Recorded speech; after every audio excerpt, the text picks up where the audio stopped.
Hi, it's Christine Daigle, I'm Jena Brown. I'm Kevin Tumlinson, and JD is in Budapest or something. or So just very quiet. I He don't know what said time it is he's in not Budapest. working on anything Dracula related, but I just don't believe it. And Why how on do you go to earth? Budapest and not do Dracula? How do you do that? Even I write a Dracula book if I go to Budapest. Right. I mean, you just have to, I think. Yeah. Yeah, It's the law. it's the law, international law. Right. And Kevin, you were at Nink last week. How was that? Yeah, that was a good conference. Yeah, and it was my first time going to NINC as just J. Kevin Tomlinson author, uh, and not the guy, the D to D guy. And I worked harder at this conference than I have at any of the ones I did for Draft to Digital. I don't feel ashamed of saying that out loud at all, because you know life there is over. No, but I did like three talks and a panel on AI, and the panel actually went well. People didn't come at us with pitchforks. Nobody was mad, except for there was a little tiff between me and one of the panelists, but it was very minor. And I think she was just mad because I was making jokes, I kind of at you her can make at this her with expense. anyone, Kevin. That just is Yeah, You yeah. don't joke. That's not I a don't thing you joke. do. I don't joke. I can I don't mean to offend people, but I am very good at it. It is a skill I've picked up along the way. But yeah. So yeah, good. And Florida now is getting hammered with another hurricane, so we got out just in time. Yeah. nice. We Kara and I actually went and we toured like the Don Cesar Hotel and a couple other like historic hotels, and that's something we do when we're on vacation. So had a good time. Yeah, it's good. Very Nice. writerly. It's a very writerly week, except I got very little writing done because you don't do that when you're at NAIC. You just No. yeah. Yeah. That's the way conferences usually go. You don't get much writing done. Yeah, yeah, yeah. All right. Let's see if you can unintentionally offend people with the Offend some news. people. Yes. Challenge accepted. All right, everyone. Let's all gather around. But Lauren Sanchez, Jeff Bezos' fiance, faces lawsuit over her new children's book. Yoga instructor and children's author Alana Zabel has filed a lawsuit against Lauren Sanchez, thank you, accusing her of stealing a book concept Zabel shared in confidence over a decade ago. Zabel is suing for theft of ideas and intellectual property and emotional distress, seeking compensatory damages and credit for the concept. Zabel claims Sanchez's recently released children's book, The Fly Who Went to Space, contains over 60% of similar content to Zabel's original concept, including a similar main character design. Zabel had previously self published her book, Dharma Kitty Goes to Mars. Sanchez has not responded to the lawsuit, while Zabel alleges significant emotional and professional harm, accusing Sanchez of exploiting her fame and power to appropriate the work of a lesser known individual. I'm definitely going to say something that's going to offend some people with this story. No, don't I'll do let it. you guys talk first, then we can offend people after. So I was a little confused. She said originally it was the concept of the story, but then she did self-publish the book. Is that what it is? Yeah, that's what it looks like. She self-published the book because I was like, oh, you can't sue for a concept. But if there's Right. 60% of the content is the same, But she that's a said different case. concept was the same, It not says similar content, similar. 60% of similar content. Yeah, I So, don't And know. you just can't. I mean, I don't know. There's a lot of wiggle room when it comes to this kind of thing in IP law, and I don't know. I sort of fall on the side of like concepts are you can't patent a concept, right? Like yeah, the whole existence of things like the movie Speed, the pitch for that was it's Die Hard on a bus, right? right. So how do you get around that's a concept. So now if she's lifted actual, I mean, depends on how similar the content is. If it's I don't know. I don't know. It's hard to do a story like that. Like how many you could probably sue all kinds of people for the blank went to blank, idea. Well, in how many So, ways can a cat go to space? I mhm, mean, I mean, some things are going to be very similar. There's probably going to be a rocket and a launch, and they're going to, exactly. be in space. I Like, don't know. It is Dharma Kitty. So perhaps it's a transcendental story. Like perhaps. Well, that Dharma would be, Kitty I guess. meditated and went to Mars. So, Oh, maybe. there we Yeah, I go. haven't read either of the books, so I suppose Well, I. if any of you write that story, I'm going to sue you. Just letting you know. I don't think you can. I It's right. really hard because there's a concept in IP law that you have to prove you've stolen the heart of the work, which Yeah. is a very vague concept and very difficult to prove. So it'll be interesting. I mean, it was a splashy headline for sure, Yeah. right up there with Cards Against Humanity suing SpaceX this week. So we had some good grabby headlines, but we'll see what But happens with if it. you were going to try to get attention for your self-published novel and you had a connection to the Right. fiance of Jeff Bezos, what would you do? And especially if you, I'm not going to say this person is Yeah. unscrupulous. There's no slander happening here, but this does seem like a grab for You for the always wonder, notoriety. right? Because no press is bad press, but I don't know. I don't want to Sewing is our say that. national pastime. I mean, Yeah, for we're people who we're don't very live in litigious. America, I know it seems very shocking, but there's like a saying that like you haven't reached true success until you've been sued. Like that's just Yes, how it yes. goes in this country, I These are think. not comfortable processes, especially if you're not Jeff Bezos. But if you are Jeff Bezos, I mean, for all we know, they could have all collaborated and agreed. Like, go ahead and sue us. You know, you you'll make millions. We pay like 100 grand to you in a settlement. We all win. Right. So, Hard to uh, hard to I'm a conspiracy theorist. I'm sorry. All right, let's move on to the next one. Honey and Wax Book Collecting Prize. The Honey and Wax Prize is an annual contest aimed at promoting young women collectors. It focuses on originality and the ability of collections to illuminate their chosen subjects rather than size or market value. Elena Wicker, a 30-year-old from Washington, D.C., won the $1,000 prize for her collection titled Military Mania, a collection of U.S. military dictionaries from 1776 to today. Rolls right off the tongue. Her collection, initially sparked by her need to understand military jargon in her job, now spans over 200 dictionaries and explores the evolution of military language. This year, 5 honorable mentions were also awarded. I'm planning to sue her over this book because I had the exact same concept, This is but this is a collection, not a yeah, book. of this all collection. of them, Yeah, every single story. I think it's so cool to encourage women to collect books under 30. Why yeah, didn't I know about this when I was under 30? That's awesome. yeah. This is cool. This is cool. I'm only teasing. I'm not going to sue anybody. Please don't sue me over that. No libel or slander was intended. Um, it's Banned Books Week. I've been waiting to read this story. I'm gonna be honest with you. Starting on Banned Books Week, the bandwagon powered by Penguin Random House, Unite Against Book Fans' first book and Little Free Library is back for its second tour. This year, the Bandwagon is traveling to bookstores and libraries in 9 communities across the Midwest and South that are heavily affected by book bans and censorship. Attendees can grab a free banned book while supplies last. Listeners can check out the tour stops online. And this final bullet added by me says, I would like to request everyone to rush out to their local schools and libraries and ask for my books to be banned. Well, they're coming to the Black Pearl in Austin, so Yeah. you can go ask them yourself, Kevin, Yeah. to ban your I'll check book. that out. Yeah.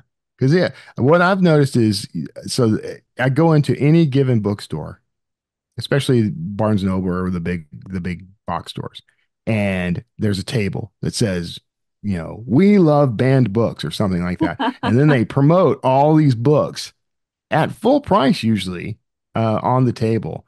And so I'm looking at this from a marketing perspective, thinking there's a huge advantage to having my books banned. So feel free to go out and just contest all the content of my books everywhere books are sold or loaned, and I will bless you from afar. Everyone wants what they can't have, right?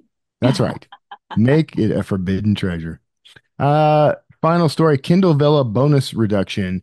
Amazon's KDP stated that they were happy, quote unquote, to announce that the August 2024 Kindle Vella bonus was 750. I'm gonna guess that that was supposed to be $750,000, not $750. Okay. You are correct. Sorry. $750,000. This is a this is a significant cut from the $1 million bonus pool that has previously been in place. Authors saw a reduction in payments this month and are concerned about the future of the bonus money pool, as you should be, because I'm noticing a kind of trend across the board with all Amazon fund-based projects that they're getting a little on the low side. It was just hilarious to me that this came out and they're like, we're happy to announce, and they didn't make any mention of the significant reduction in bonus this month. Yeah. And all the authors were like, what? I mean, there are probably, I don't know how many authors and stories up there, but when you're dividing that, you know, that's a significant hit because I know most of the authors make their money in bonuses. So, but Yeah. I think we're all kind of expecting it to eventually dwindle. So I don't know. We'll see Yeah, how I long mean it this remains this was profitable. never something that was going to last forever, and if you didn't know that, surprise and spoilers, but this was never Amazon wasn't going to continue just kind of handing this stuff out unless they found a way to monetize it internally, and there's no direct way that I can see for them to do it. But it's just encourage a lot of what Amazon does on this front is about encouraging people to lock themselves into the Amazon ecosystem so that they have, full control of the product and they can do what they want, raise and lower prices, whatever. That's what this is about. So, Yeah. uh, Yeah. Well, they're trying to get the lock on serial fiction on all the sites yeah, that make a lot of money on it, right? And attract those yeah, authors, so they can monopolize it. But I don't know how successful that's been. There are still a lot of other platforms that make a lot more money on serial fiction, but we'll yeah. see. We'll see how it continues. Well, that's all the news you can use from Yeah. the Writers Inc. Alrighty. podcast. So, Okay. who's up this week? Up this week, it is Michelle Chouinard. Michelle is the author of the Serial Killer Guide to San Francisco and under another name, the US Today and Publishers Weekly bestselling author of 8 previous mysteries. Michelle has a PhD in developmental psychology from Stanford and was one of the USC Merced's founding faculty members. So here she is, Michelle Chouinard. Well, thank you so much for being here. I'm so happy to talk to you. Thank you for having me. I really appreciate it. Yeah, your book was a ton of fun to read. I had such a great time with it. But before we get into that, uh, why don't you introduce yourself? Talk to us a little bit about where you got your start writing. I am Michelle Chouinard, also sometimes known as MM Chouinard. My other series is MM Chouinard. I my father was in the army, so I was born in Texas and then lived my family's from Massachusetts, which is why my other series is in Massachusetts. And then when we were just before I was 5, we moved to California. So I've got, various areas of the country covered, but mostly I am from California, just outside of San Francisco, where the series is set. How I got my start writing, that's a hard question because honestly, I don't remember. I just always loved writing from as long as I can remember. I Yeah. remember finding a little thing that I wrote when I was literally 5 and I was practicing my handwriting. And then, growing up, my mother, rightfully so, I should say, because there were a couple of things I had interests in, was like, well, you're not going to make a lot of money from writing. And she wasn't wrong at all. Right. Yeah, That's well, this yeah. is not the most easy way to make a living in our current society. So there were other things I was interested in, science stuff and research psychology. And so I thought, well, that's going to probably make me a little bit more of a reliable living. So let's do that. And part of science is writing papers and things anyway. So I can, I'll write there. And so I've always done some writing here and there my entire life. But then I guess what got me into my current career as a professional writer, I was an academic. I was a psychologist professor at UC Merced. And my husband had a job here in the Bay Area. So I was spending half of my week in the Central Valley of California, half of my week here, 2 hour drive, back and forth. And on top of that, and I did that for 8 years. And then on top of that, I realized that I am not cut out for the politics of academic life. I love teaching, I love researching. I'm not good with politics. Oh, it's not for me. So all of those things kind of came together, and I was like, and it also hit right. I think non-coincidentally, this all hit right when I was turning 40. And my grandmother unfortunately had Alzheimer's when she had early onset Alzheimer's, and that's unfortunately what took her life ultimately. And it started when she was in her early 60s. And so there was something about hitting 40 where I was like, if I get the same thing, I've got 20 good years left, and that's it. Is this how I want to live my life? All of these different factors. Um, and I was like, I've just always loved writing, and maybe I should just give it a shot. And so I leapt in with both feet and I gave it a shot. And that's what got me down that path again. I love that story. I mean, I think it it's heartbreaking what happened to your grandmother. I mean, Alzheimer's is a terrible disease. But it's a good reminder, I think, sometimes, to take a step back and to think about where you're at in your life and what do you want to do, and to go back to something that you've loved, your whole life. I think that's so incredible. I'm so happy you did that. You. I mean, I think one of the things too, obviously, I had a husband with medical insurance, so that meant I Right. had the privilege to be able to walk away from, a job with benefits, and a lot of people don't have that. But, so I don't want to sound like I'm forgetting about that. Thank goodness I had that. But I will say that our society sort of tends to say, we have to do this or we have to be this. And once you pick a choice, there seems to be this understanding that if you make a different choice along the way, that's somehow a failure.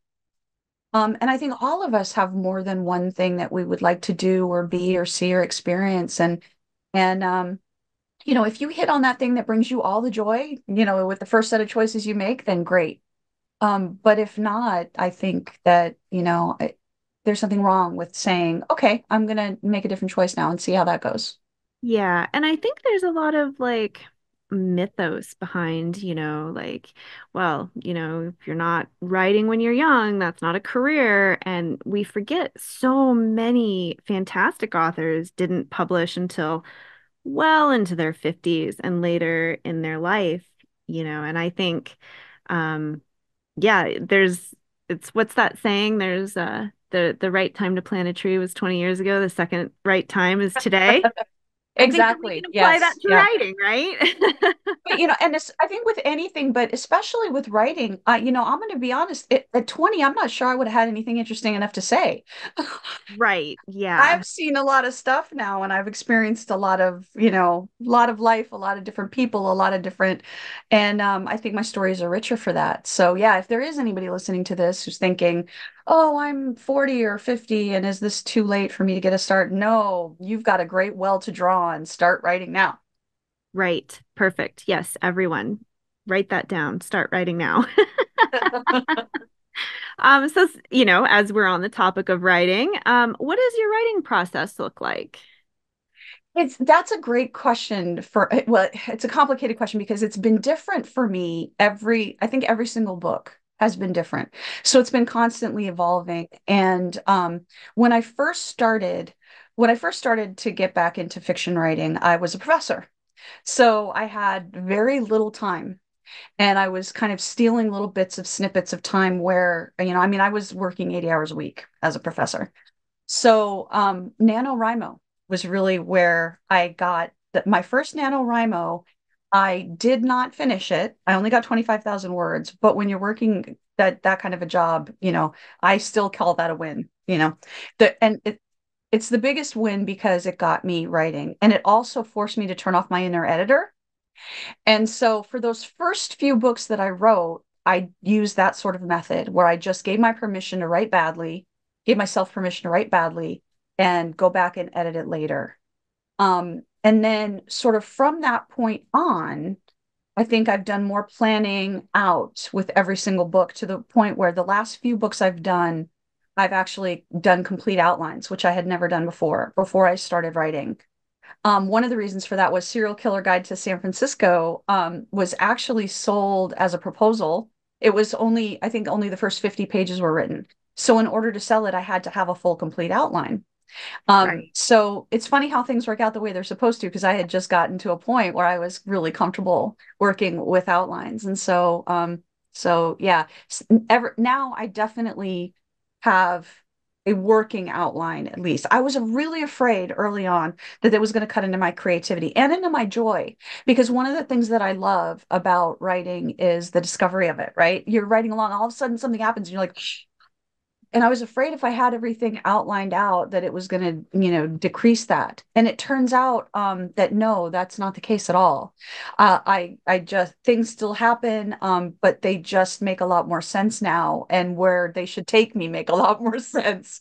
So I guess that's another thing I would throw out there to anybody who's listening. If you are afraid of it dampening your creativity, try it, and then if it doesn't work for you, you can always go back. But if my experience is anything to go by, sort of evolving and trying out new things is always a good idea. Yeah, I think my experience with outlining, I don't know that I would have actually been able to like finish a manuscript, or let alone two, if I had tried outlining in the very beginning, because you don't know what you're doing and you're just like, I'm just gonna sit down and write, but once you kind of like finish it and you go back, and editing really shined a light on that, like, okay, this is a mess and things don't make sense. And so then, I learned to reverse outline. And so now I have fully embraced outlining. So it's funny how that process sometimes just takes you naturally to that point. That's a really interesting observation, because as you're saying that, I'm realizing that, yeah, during, my first book especially, which was women's fiction, by the way, it wasn't crime fiction. I I don't know that I knew enough about writing to write a good outline. And so my first outlines were things that I would call like, I would have a list, a roadmap, I would call it, where I had, I knew I was going to need an inciting incident. I knew that there was going to have to be a dark hour of the soul. I knew, so I think as I got um, a little bit more facile with storytelling in general and my version of it, it became easier to start thinking those things out ahead of time. That's really fascinating. Yeah, I guess it's like that the way that learning process kind of evolves, which, again, just goes back to like nobody just sits down and knows what they're doing right off the bat, right? Like it takes 10,000 hours, right? Or practice. Right. Yeah, exactly. So you write full time now? I do. Yes. Yeah. And what does your typical writing day look like for you now? So I've always been a night owl, which that's, I fought that for many, many years. But so I actually tend to get a late start in my day. I work around my husband's schedule. I usually start work around one-ish. And then usually sometimes I'm writing until, 3 in the morning. Mhm. Sometimes I always have a goal for the day, whether that's a certain number of words or if I'm editing a certain number of scenes that I want to have edited or whatever. And I try not to stop until I'm done that. Obviously, sometimes life does get in the way, but I'm a big believer. I should say I'm a big denier of writer's block. Yeah. I mean, writer's block, of course it happens, but the question is, what is it really? And I believe that writer's block is really just fear. It's just a form of like procrastination and fear. And so I think that the best way for me, at least, to deal with that when that happens is the whole, I forget. Well, they attribute it to a bunch of different people, but somebody said, I write when the inspiration strikes me, and I see to it that it strikes me every day at 7 a.m. Yes, Well, yes, I've heard that. Yeah. I see to it that inspiration strikes me at 1 p.m. every day, and unless something very strange is happening, and I go until I meet my goal. And sometimes it feels like those 1,000 words are the worst thing that anybody's ever written. And some days it doesn't. But I was watching Neil Gaiman's masterclass on masterclass.com. I love masterclass, by the way. And I was watching his class, and he said something about the same exact thing, where he was like, some days it's like pulling teeth, and every word I write is horrible, and I know that, but I just tell myself I'll fix it later. And other days it's like I'm a genius, and everything that flows for me is miraculous, and I'm just in love with everything I do. He goes, and the funny part is that when I go back to revise later, I can't tell which days were which. Right. Yeah. And that has been my experience too. With very few exceptions, I cannot tell which of those days were which. And what that tells me is that's my brain playing tricks on me. That's something inside my head saying, you're not good enough. You can't do this. You suck. And the only problem is if I let that voice win. So I just keep putting the words on the paper. Yeah, I think, yeah, it's what do they say? You can't edit a blank page. Yeah, and Yes. sometimes it's easy and sometimes it's not. But yeah, Yes. I actually found having an outline helped me with that because I think like you were just saying, the fear, and so you're sitting there and you're looking at this story and it's like, well, I know I need to get these characters here, but I don't really know like how to do that. And I found having an outline where I can go back and I can say, all right, well, these are all the beats that I need to hit. Have I done this one yet? Have I done this one? Oh, no, I haven't. All right, so now I need to do that, and now I can move here. And it just sort of like, I guess acts like a compass, you can just get going Yes. again. Yes. And one of the things that I love too about having an outline is, on the days where I'm just like I'm facing the scene and I really am just not feeling it, if I know that I've got these other three things and this one over here I'm really excited about, I'll start writing that one and that'll get me in the groove, right? And then by the time I finish it, I'm good to go with this other one. I'm energized over here. Um, Although one of the other things I've learned is that usually if there's a scene that I just am really, really struggling on multiple days and under multiple situations to write, usually that means something about it isn't right. Like there's Mhm. something about the character that I've missed. There's something about what's taken me there. So a lot of times I'll take a couple of steps back and look at what I've written just before, what leads up to it, and see if I can figure out why, I've got this resistance to it. And like for Angels in the Snow, which was my last one in the Joe Fournier series. I'm pointing, by the way, which nobody can see because it's audio, to my book behind me. So that's useful. Um, uh, I had a character that I was trying to write, and I don't want to give any spoilers, but I will just say some of the some of the difficulties I was having with that character development, I realized I had made some choices that weren't working and I had to go back and rework them. So that's actually been another interesting challenge that experience over time has taught me is like when is my mind just being recalcitrant and when are my characters being recalcitrant? Yeah, well, So, sometimes it's hard to tell the difference, right? yeah. Like, Yes. is this Yes. me or is it you, imaginary person living in my head and on my computer? Yes. Yeah. Do you ever do like character outlines, like a document that keeps track of like all your different character things? And do you find that that can sometimes help you when you're trying to get back on track? Um,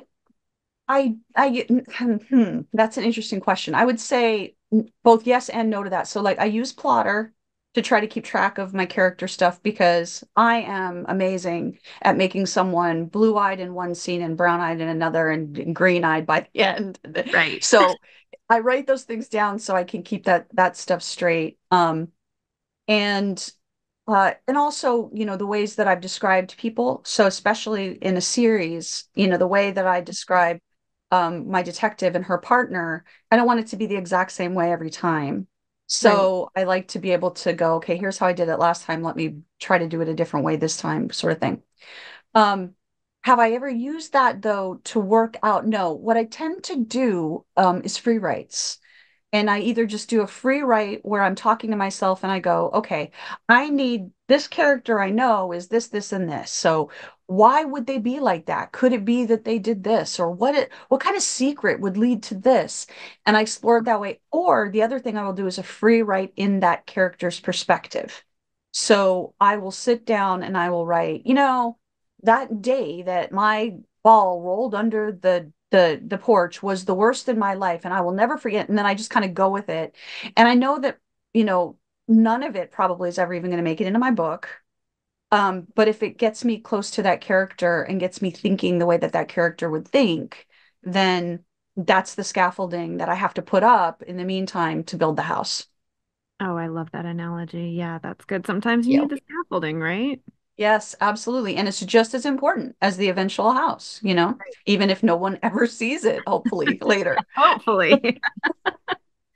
Well, I want to spend some time talking about your book because, as I mentioned in the beginning, it was so fun to read. And, you do such a good job of balancing like these really dark undertones of serial killers and blackmail and violence. And yet the tone of the book is quite like quirky and upbeat and fun. How did you manage to keep that lighter tone while still sort of like keeping that thriller tension all throughout the story? I think that is such an interesting um issue with respect to just human nature. I think that humor is one of the most effective ways that we deal with unpleasantness, emotions that we don't want to deal with, ugliness in our lives.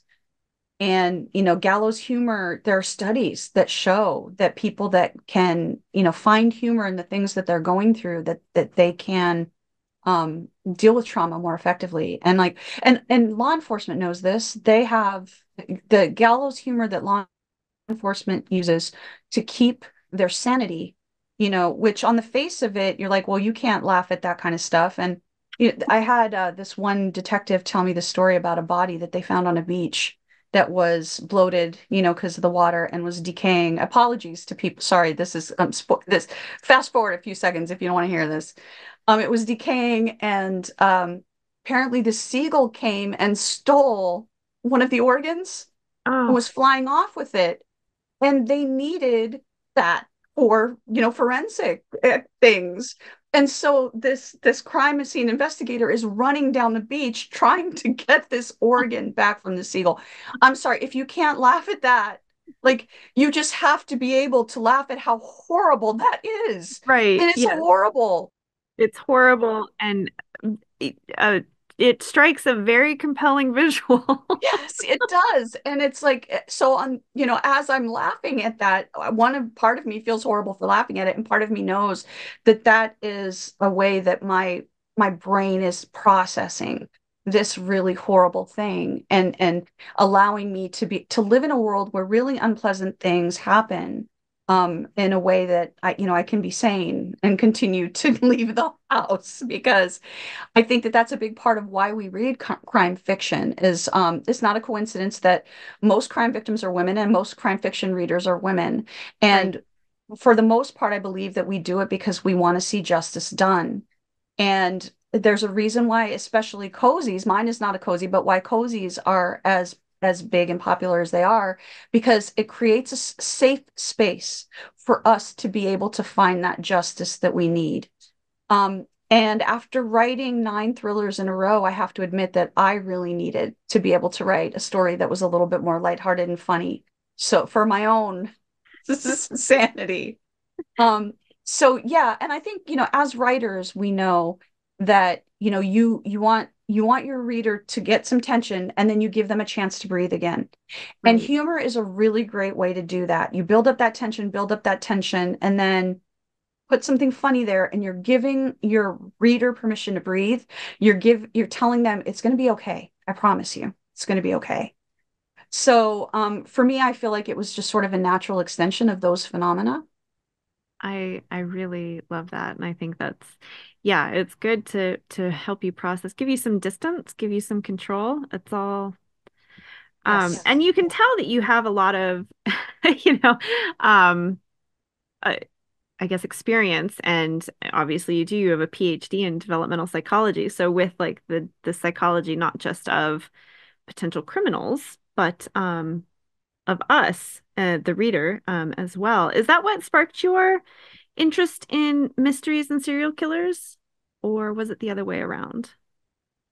I actually think it's sort of hidden factor C that's in the background that led to both of those things, Perfect. which is uh, I've always had this deep fascination for human nature, human behavior, why people do the things that they do, both with respect to, how quickly we learn things. That's something that's amazing and fascinating to me. But yeah, there's always been a fascination with when things go wrong. I was reading Sherlock Holmes, I think when I was 10. Somebody gave me like an illustrated version and Agatha Christie shortly thereafter. So that was very young. Um, but I think one of the reasons why those appealed to me was the same reason why when we in school we did Elie Wiesel's Night. Hmm. Uh, Elie Wiesel's Night, and the whole concept of the Holocaust and of humans doing that to other humans, just I really struggled with how that could happen and what led to it. And so this whole idea of why we can be awful to each other and what engenders that, that has been something that has fascinated me for as long as I can remember. And it certainly is a part of why I chose to study psychology. Yeah. Yeah, that makes a lot of sense. And I do think a lot of people who write, particularly in that horror, crime, thriller space, they all kind of are asking that question somewhere in their books and with their characters. It's, what are we truly capable of, both the survival and the violence part. So I think, Yes. Yes.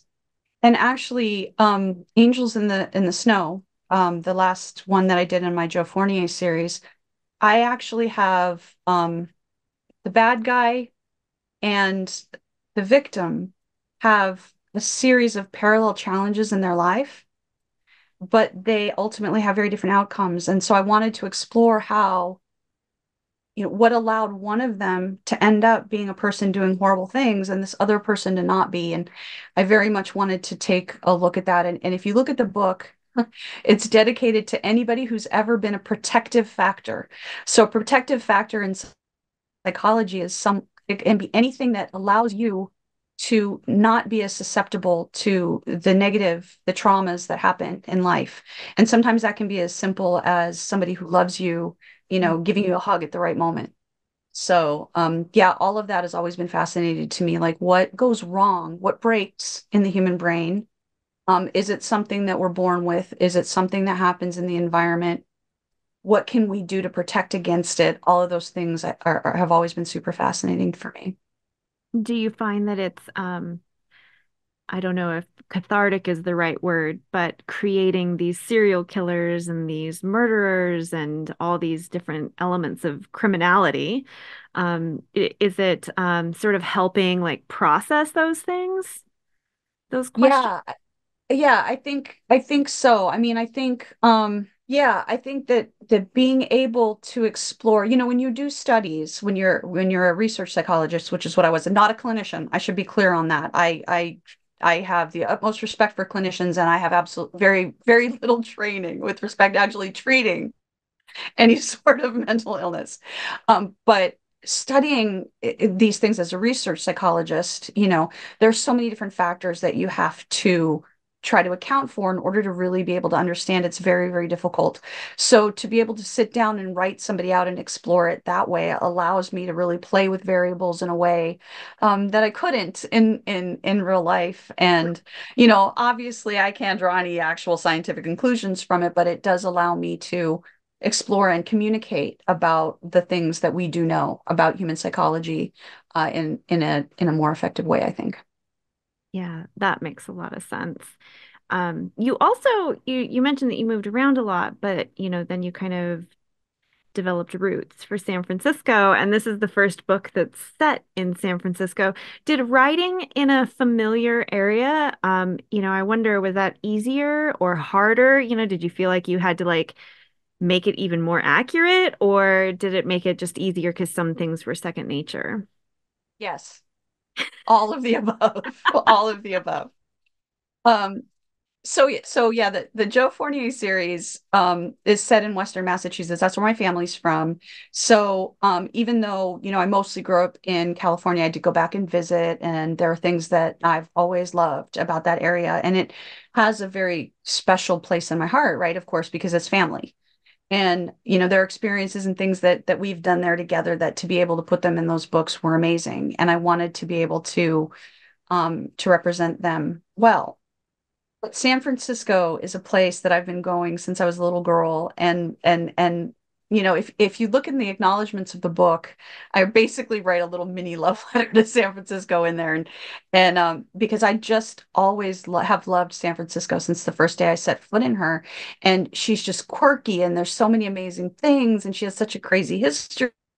And so the ability to celebrate that in something I was writing, it has been just really cool. And it's given me a lot of excuse to be able to spend a lot of time doing more research on things that I've always found fascinating, and given me, oh, I've got to go on this walking tour of, the Bernal Heights region because it's going to be in my book. I have to do it, of course. So it's really fun to be able to spend your days researching stuff you love. So that's been really great. I do feel a responsibility to represent her correctly, especially because I think that, because she has a reputation for being this liberal city, I think that there are ideas out there about what San Francisco is and what San Francisco isn't. And I don't ever want to contribute to something that's going to negatively reflect on San Francisco. And I also tend to feel a little defensive about certain things. Like it's out in the press now that there's so much crime in San Francisco. And the fact of the matter is that we have less violent crime than any other major city in the country. So Yeah. I feel I feel responsibility to those kinds of stereotypes to do them justice in a positive way. And I mean, I feel that actually that same responsibility towards any sort of police department that I am representing as well. Mm-hmm. I don't ever want to paint a police department in a light that is not true, either positively or negatively. Yes. And it's a complicated situation, policing, and especially policing in America, especially right now. And so those things keep me awake at night, making sure that I don't mess them up, or trying to make sure that I don't mess them up. Well, I think you did San Francisco much justice in this book as someone who has not lived there but has visited very, very, very frequently. Thank you So so we're much. on Sorry. half an hour. So I just want to end with I know you've given lots of advice as we've been talking, but what's one piece of advice you would give a new or aspiring author? Oh, that's a tough one. I actually have a talk that I give to people, to writers, that has 10 pieces of advice. So narrowing it down to one is, so I'm going to narrow it down to two. Okay. Okay. For all writers of any type, no matter what it is you're trying to accomplish, finish that project, finish that book, and get started on the next one. That is advice that I got from Stephen King's On Writing, and it was the best advice that I ever got. Finishing that first book and starting in right away on a second project. If you want to be a published writer, if you want to be a working writer who makes a living that way, I would say the best piece of that you can get is to treat it like a business. Your book is your baby, and you want to cuddle it and dress it up in pretty bows and protect it from all the things, and nobody else on the planet cares. Don't. They care. This is a business where people are trying to, they want to make money. They want you to be successful, and they know how to do that. So you have to be able to loosen those strings a little bit and see it through the eyes of a business person. Yeah, So yeah. I think that's fantastic advice. Well, this has been an incredible talk. I have just loved hearing all of your thoughts. Thank you. This has been so fun. I've really enjoyed chatting with you. Thank you so much for having me. Yeah, no problem. And everyone, go get a serial killer's guide to San Francisco. You won't regret it. I don't think so. I think you'll love it.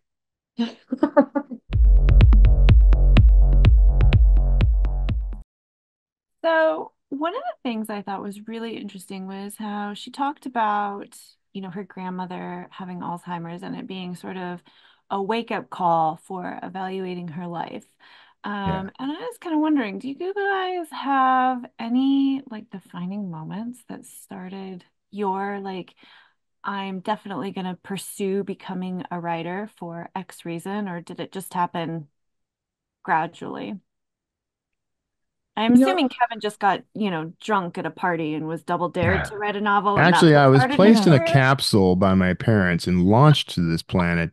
And when I landed, I had a typewriter and the letter K on my chest. Makes So, sense. Makes sense. yeah, well, so I started writing in my 30s after I had my son because I had moved and I was home and I was bored and I had nothing to do except avoid my dissertation. Um, so that's how I started. And then I wrote a dreadful fantasy novel, found a group on Meetup, took it to them, got it critique, got slammed. And that was my defining moment because I don't know, I'm driven a lot by, I don't know if spite is the right word, but I was like, you're going to do this or you're not. So go all in or yeah. don't.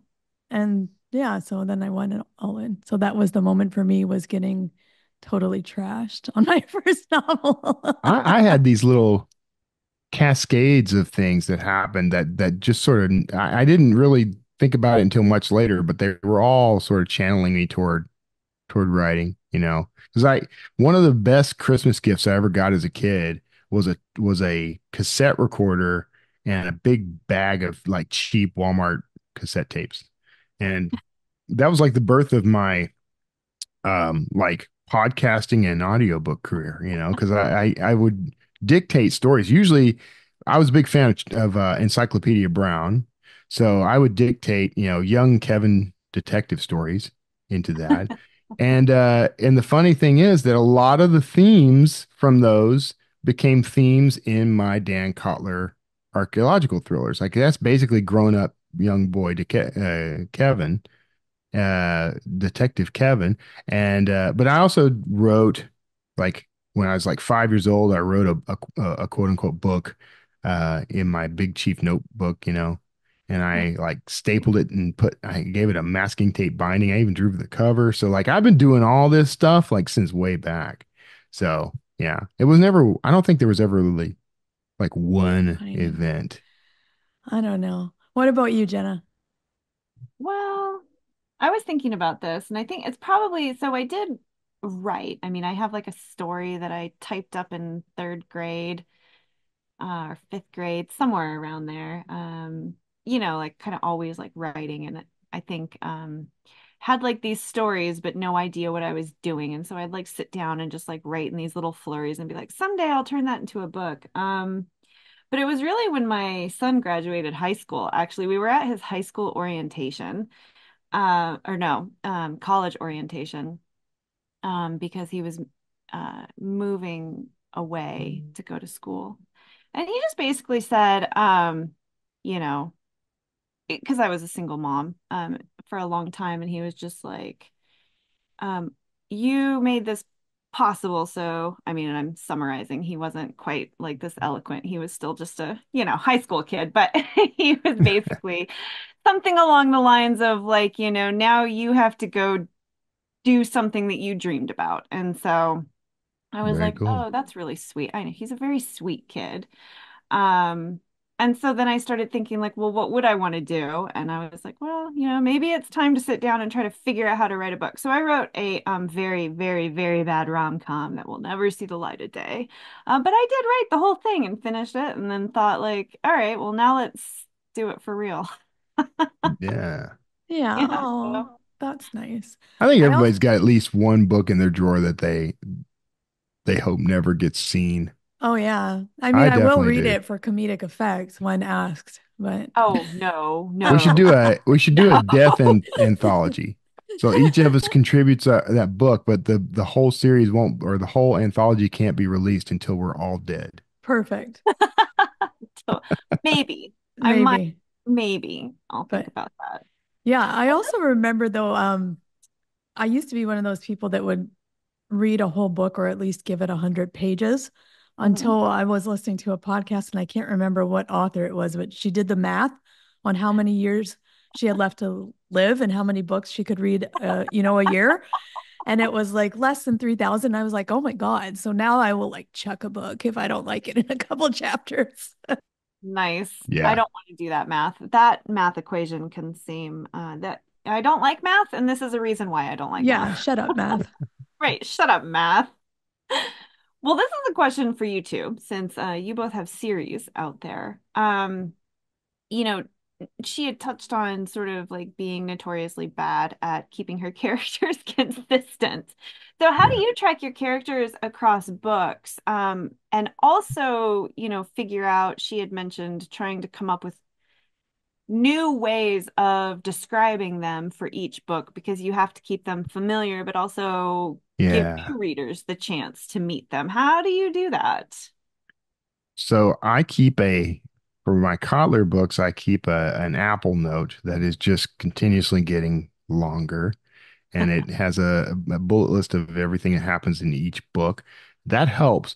But the thing is, though, the trick for me has been that Kotler and the rest of my characters, they're people to me. Like I know them. It's the same. So the same way, like the two of you have basically somewhat distinct personalities to me and are not at all identical. But I know the two of you, and so I know what to expect from you, more or less, right? The same thing for me with most of my characters. Sometimes I got to go back and kind of refresh my memory because the danger is that they'll all start to sound alike if you don't find ways to do that. And as far as like how I introduce them, sometimes it's just as blatant as, yeah. I try not to do exposition through dialogue, but occasionally I will have a character reminded another character of, this is just like that last time when we, broke into that Mayan tomb and, whatever, I'll have references to that sort of thing. But I think, just like when you're introducing a character for the first time, if new readers are coming in on later books in a series, you know, as long as you are as long as you are telling a good story and the character isn't two-dimensional, I think that a lot of the backstory gets filled in sort of by default, but you don't necessarily even need to do all the backstory. You just need the person to Yeah. recognize it as a fully formed character. Yeah, I don't know. I think for me, it's probably a different experience because my series was serial that kind of then got put Like into a Captain series. Crunch or Yeah, so I just never Sugar stopped Smacks. writing it. Like you just write it all the way through. Yeah. Um, yeah, I guess you do kind of like tiny recaps, like in the last book, and try to be unintrusive with that. But I mean, being a sci-fi series, there are time jumps, there are timeline and alternate world jumps, and so we see him at different stages. At one point, there's a book where he is his original age in an aged body, and then an older version of himself. So when you're doing sci-fi, it gets like it gets Weird. wild, and you're trying. And yeah, I'm not good. Like I don't keep story Bibles or anything. I don't write anything down. Um, Hopefully it's consistent. I haven't had any complaints, but I don't. It just feels like a real person, so I don't feel like Yeah. I need to. You know? Yeah. Yeah. Yeah. Well, I mean, it makes sense. You spend enough time with these characters that live in your head, Yeah. computer, and Right. hopefully that's the only place they live, but In I, theory. who am I to judge? So, do you think dark humor is necessary in dark fiction? Necessary. That's an Necessary? I interesting don't choice. know. Yeah. But I like it when people do it well. I like it in Yeah. my personal life. I'm a very big fan of dark humor. I I don't know. Have you ever watched the show New Girl? Do you know New Girl? Oh, is There's a Mm, that character named Zoe? Winston. Yeah, Zoe Deschanel. Yeah. Mhm. There's a character named Winston on that show, and he's notoriously bad at practical jokes. Like he just takes it all way too far, uh, and to Like dangerous my levels. husband. When it comes to dark humor, I'm like that. Like I'm I always making jokes, but when it, when I sense that people are okay with me kind of shifting a little toward the dark side with a joke, I go You I get end up out of going too hand. far. Yeah. Yeah. So I Well, inadvertently offend. So Yeah. yeah, we're gonna that's have to what get you a t-shirt to wear to conferences that says "No slander intended. Please don't sue me." I yeah. But yeah, like I remember I was never a comic book graphic novel fan. I never liked it. Um, I think a lot because it was always like paladins, and that's just not for me. Like some person saw was doing the right thing. I know it's different, but that's what I had been exposed to with superhero kind of stuff. And I'm like, the superhero stuff isn't for me. And then my friend handed me Chew, which is this detective who can get experiences of things like from tasting them. So he only ate beets from like this one farm. So they Huh. would have him go around taking bites of people to find out like what happened before they died. And it was just like the most macabre subject matter, Wow. but it was so freaking funny that it was perfect. And I do love that balance of like very dark subject matter with humor.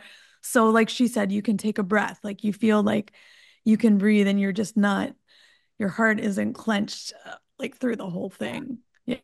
I guess I was just thinking when I chose the word necessary because, I read a lot of really dark stuff and it feels like there is always a moment, even if it's not like what you would typically like say is funny, that has just sort of like an absurdism to it in a way. And I Hmm. I think that like what you said and what she said about like letting you breathe, like there kind of has to be a moment to let you catch your breath, especially in like those really tightly paced books where Yeah. it's just like go, go, go, Well, go. it's the same thing with comedy, right? Like you can't have nonstop jokes. You actually have to have those beats in there where there's a little bit of silence for the for the joke to be effective. So I think it's Yeah. the same way with really any any sort of I don't know what you would refer to that as, any sort of like emotional strike like that.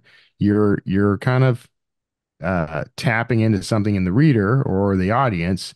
And so there has to be that moment to breathe, really. That's a good way to describe it. Like there has to be that momentary beat where you let the joke kind of hang there, or you let the dark humor hang there so that it can be interpreted and digested and processed. Otherwise, it all just becomes very overwhelming. Yeah. Well, I think it's like those, we talk about like story beats and like emotional beats, but like you Yeah, can't beat the same emotional drum like, through the whole thing. You got to have like a little bit of play there. I just think it's yeah, kind of interesting because most people, I think most authors that I've met, particularly if they write dark fiction, do have sort of a macabre sense of humor to yeah, some extent. Whether they take it too far or not is another story. We'll talk about that later, Kevin. yeah. That's for I don't know. therapy. I laugh at things I probably shouldn't, but I think it depends what you've been through. And when you've been through some dark stuff, you can laugh at some pretty dark stuff. Well, So if we don't laugh, we cry, right? Isn't that what they say? that's the truth. Yeah. Yeah. Well, Yeah. so this last Sometimes I do both at the same time. well, that is also sometimes very therapeutic, Kevin. I liked her final piece of advice, because, I know a lot of advice we get, tends to be like, just write your book or read a lot, but I really liked how she said, find a way to make emotional distance with your book and look at it as a business, with Yeah. that final product. Like it can't stay your baby, your precious little baby forever. Right. And I definitely think that that is probably one of the hardest things for newer writers. So what tips and tricks do you have for us? What helps you look at your Forget book it exists. Start on something else. That's really it. Like so is the question about how to look at your work as a business rather than precious art? Is that what you're asking? I Yeah, may like have. how do Okay. you, because I think with new writers, particularly Yeah. because you work on this book for, right, Yeah. like it takes 10 years to write your first book. And then, Yeah. now you have to give it to an editor who's going to tell you, love this, hate this. And you're going to be like, Yeah. "Maybe." Take production seriously and marketing as a gag. Marketing is the hobby here, not the production. So that's the way I see it. So you're building a book from the idea up, right? You've taken the time. If you're an outliner, you outlined it, and then you've measured out these beats, and you've got the whole thing. Then you take the editing seriously, and you take the all those components seriously. That's the business side of it. Marketing is where you can kind of start having some fun with it. You stop taking the book as seriously. Like the book itself is just a product at that point, right? And you're all your serious attention is going to the next book. But you have processes for marketing. You have you do quirky little things that get attention because that's what marketing is. It's an attention commodity thing. So I'm not saying don't take marketing seriously, I guess. That's not really what I mean. I just mean that, Doesn't mean to offend. yeah, if you're going to be boring and strict on yourself or whatever, you don't want that to bleed into the writing, but the process is where all of that happens. That's the discipline side. Um, I don't know. I feel like none of that makes any sense, but in my head, this is how I treat the whole thing. It's like the process of once creating the book it's is out in the serious. world, Yeah. you have no more control over it, right? Like, yeah, you're done. Right. You've done your job. Stop taking it so seriously is what I mean. Yeah. Yeah. Yeah. And I mean, there's nothing wrong with art for art's sake too. Like you don't have to make your art a product. Spoiler alert. Yeah. If you, Right. Yeah, you don't have to do it. That was kind of the gist of Elizabeth Gilbert's Big Magic, which was, you create because it's built into you. It's an instinct, and you can't not create. So don't make your art pay for itself, is what she says. And don't make it, don't put it to work making your living. The thing is, we all get into this. I think all writers have this at least secret dream, if not overt dream, about becoming successful, wealthy, being a Dan Brown level kind of author. I know I do. But I also look at it as like I have written and would write. If I made no money at all, I'd still be doing this.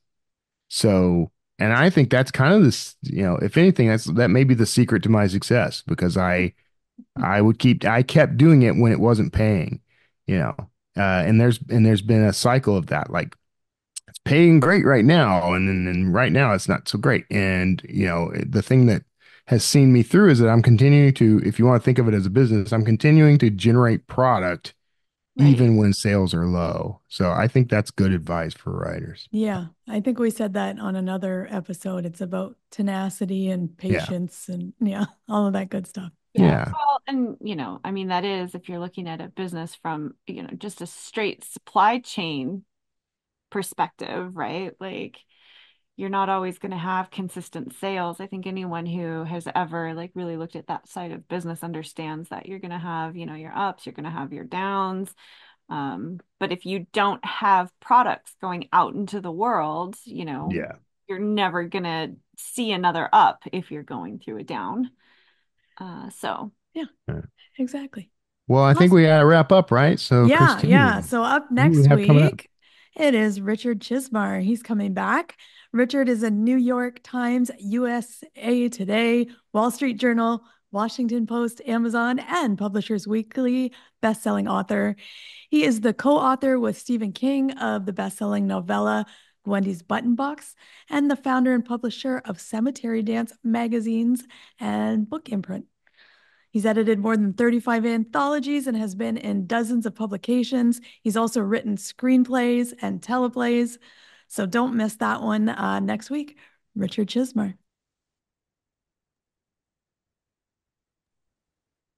If you'd like to be notified as soon as new episodes publish, make sure you go to writersincpodcast.com and sign up now. We'll see you next episode and have a great week of writing. Thanks for listening to this episode of Writers Inc. Access the show notes and leave a comment at writersincpodcast.com.